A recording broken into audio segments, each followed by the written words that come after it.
Hello everyone, I'm Shiro and welcome to my review of Dragon Ball Super episode 30, or as I'm going to refer to it from now on, the recap episode. It practically made the last 29 episodes completely redundant. But before we get into that, before we talk about the episode, I just want to say something.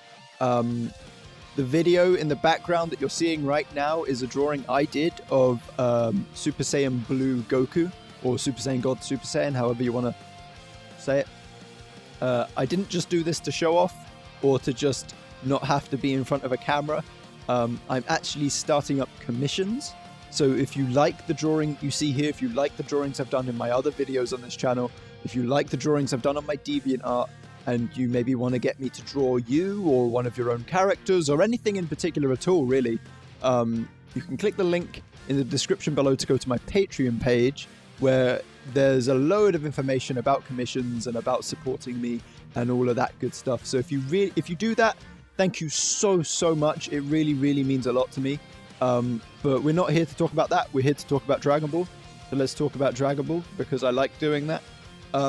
This episode was great. It was really fun. I don't normally like recap episodes, but I really enjoyed this one because it showed a lot of the stuff from, like the last 30 weeks of my life, and some Dragon Ball Z stuff as well from the last 15 years of my life. So it was really interesting to see. There was a lot of kind of cool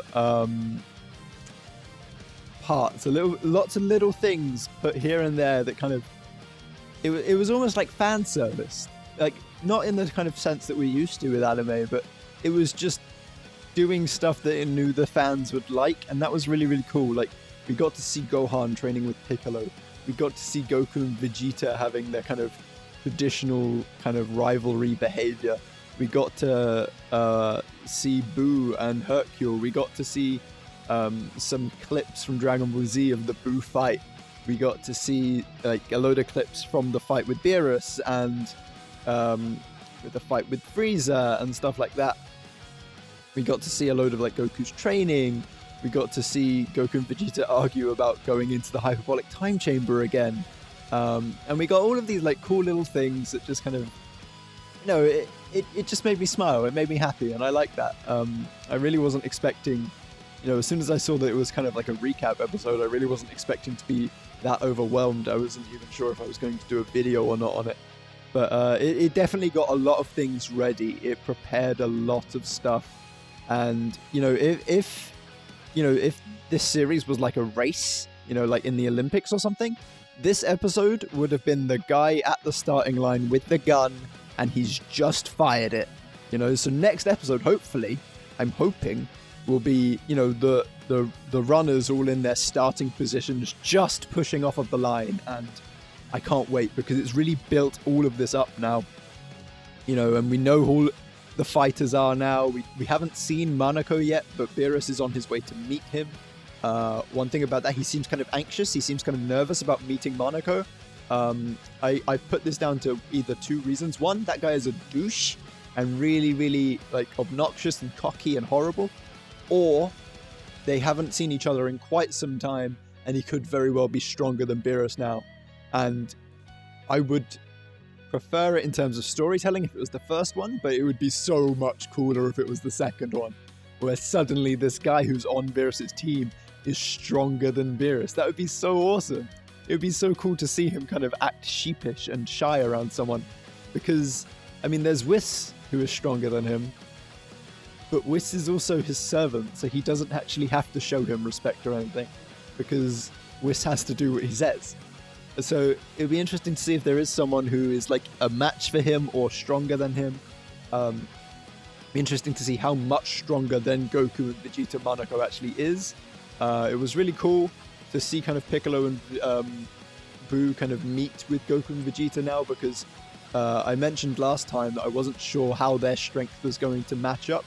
It looks like they're not going to get some kind of power boost as such. They might get a little bit stronger. There's going to be some kind of training. Boo is a kind of magical entity of unlimited potential and power, so there's always the chance that more energy is going to come out of him no matter what anyway.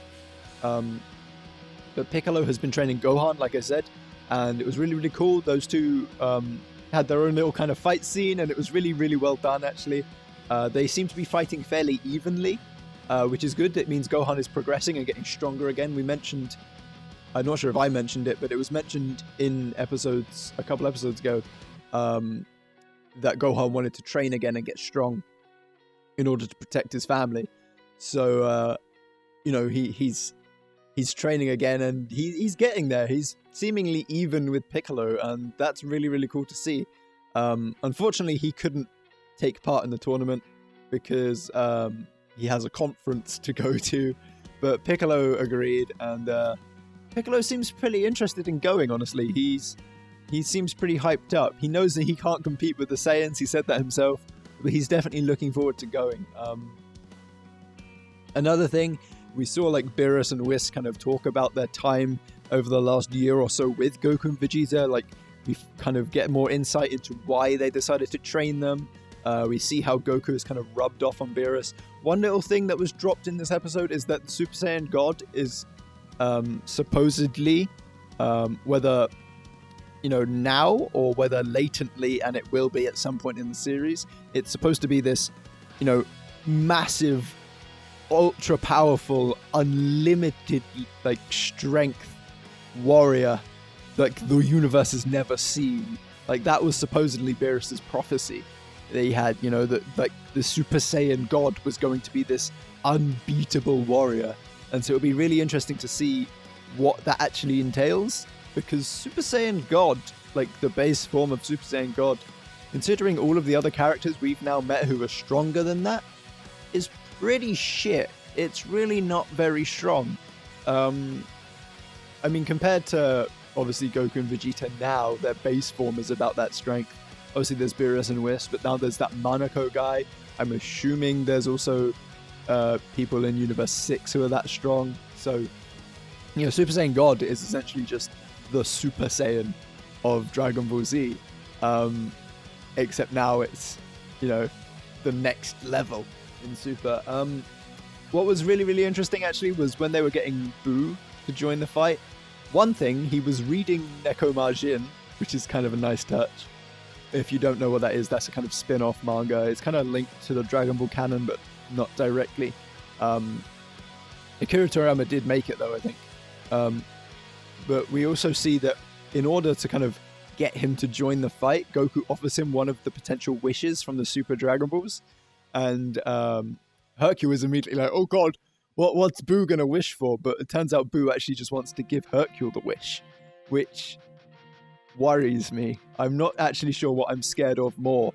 Beerus being able to wish for anything he wanted, or Hercule being able to wish for anything he wanted, because Hercule is a complete idiot, and it'll be really kind of worrying to see what he can come up with. But yeah, Goku and Vegeta decided they're going to go and train for the next 3 days in the Hyperbolic Time Chamber, so that's 3 years worth of training, which is amazing. They said that they're not really going to get that much stronger without the kind of divine training that Whis would give them. But at the same time, we've seen what Goku can do on his own in the Hyperbolic Time Chamber. We've seen what Vegeta can do on his own in the Hyperbolic Time Chamber. Those two are the best at kind of rearing each other up, at getting each other angry, at getting each other, you know, like ready to go. They're rivals, you know, they make each other get stronger faster. The reason Vegeta is as strong as he is because Goku got there first. And so we've never seen those two in the Hyperbolic Time Chamber together, so it'd be really, really interesting to see just how strong they get after 3 years of constant training. And there will be no slacking off. Like, Goku spent quite a few of those days when he was with Gohan just chilling and hanging out. There will be none of that with Vegeta there. That won't happen. It'll be really interesting to see Vegeta's character change after that as well, I think, because we've seen at the end of Dragon Ball Z, he very much became a good guy. He was still an anti-hero. He still wasn't very social. He wasn't part of the Z Fighter group as such. He was just kind of the outsider who acted badass and was kind of the second strongest. Now, since Super, like, we saw it, obviously, the karaoke and dancing he did in the whole Battle of Gods thing, the whole saving Goku in the Frieza saga thing. we've seen him change a lot recently. We've seen him become a lot more open, a lot more friendly, a lot more sociable. He's now one of the good guys. I wouldn't even really call him an anti-hero anymore. He's just one of the heroes. He's one of the good guys. I would liken his character now to someone like Zoro from One Piece, where he's very much kind of still likes to keep to himself. He's not as happy-go-lucky as the rest of them. Similar to Piccolo, actually. He has pretty much the same kind of character now as Piccolo, except Piccolo is much more kind of quiet and his own thing. He very much likes to go out on his own and just be by himself in solitude. And Vegeta doesn't have that. Vegeta's definitely more social, but they're pretty much the same kind of person now. And it's really interesting to see, and I can't wait to see what he's like after 3 years of being with Goku. And one last really interesting thing, actually, I almost forgot to mention. I was going to start rounding off, but completely forgot about this. Goku mentioned that he was told by King Yama, or King Enma, whatever you want to call him, that Oob has been born. That Boo had been reincarnated into Oob. And they mentioned, obviously he's not old enough to fight. He's a young child. But those of you who don't know, Dragon Ball Super takes place in the 10 years between the end of the Boo saga and the last chapter or last episode of Dragon Ball Z. So there's like a 10-year gap there. And Oob has been born. And if you don't know, in the last chapter of Dragon Ball Z, Goku fights Oob at a World Martial Arts tournament. And it would be really, really, really cool to see if Oob is kind of brought in at all at any point, if it goes on after Dragon Ball Z, because technically this happens before the end of Dragon Ball Z, and that's kind of weird to think about, but it will be really interesting to see what happens. And also it means that Akira Toriyama hasn't forgotten that, and he's remembered Oob, which means he might very well remember Vegeta's daughter, because she's supposed to be born about now sometime, and maybe he'll forget. He's forgotten people before. It's not unheard of, but hopefully not. Hopefully, maybe Vegeta will give her Bulma some kind of going away present, similar to how Goku did during the Cell Saga, with Goten and everything. So who knows? It'll be interesting to see whether Bulla actually or Bra or whatever you want to call her gets put into the series at all. How Oob is kind of foreshadowed and whether he'll be introduced at some point. It'll be interesting to see Monaco next episode, hopefully, fingers crossed. I'm just really, really looking forward to it. I'm really, really hyped now. But I'm going to round off. I'm going to finish here because I rambled for quite a bit. So thank you for watching, everyone. I have been Shiro. This has been my review of episode 30 of Dragon Ball Super.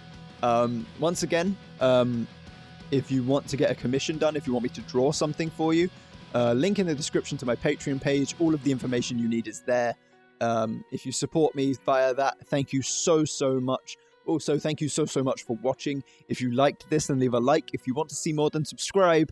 And I will see you all again very soon. Goodbye! Nosebleed trope and the whole kind of very much teenage boy humor.